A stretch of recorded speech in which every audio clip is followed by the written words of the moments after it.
السلام عليكم ورحمة الله وبركاته. الرشيدي للتسويق العقاري.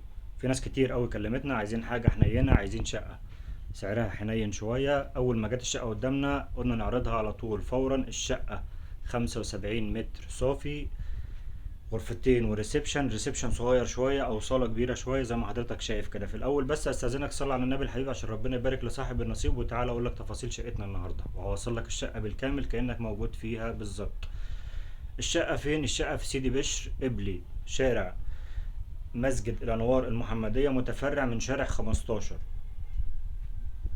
الشقة 75 متر أو 70 متر صافي، غرفتين وريسبشن صغير شوية أو صالة كبيرة شوية زي ما حضرتك شايف.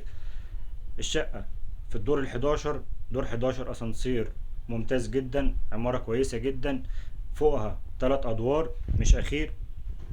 ده كده الفيو بتاع الشقة، دي كده البلكونة على الشارع، ودي كده اول غرفة من غرف شقتنا النهاردة. ودي طبعا الصالة او الريسبشن، طرق التوزيع، المطبخ، مساحة المطبخ كويسة، في مكان لكل الاجهزة.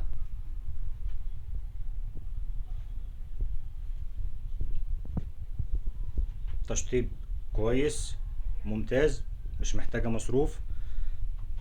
الشقة ما شاء الله جميلة، محندقة شوية بس الشقة جميلة، سعرها حنين قوي. وهقول لك التفاصيل وهقول لك السعر وكل حاجة هقولها لك في الفيديو.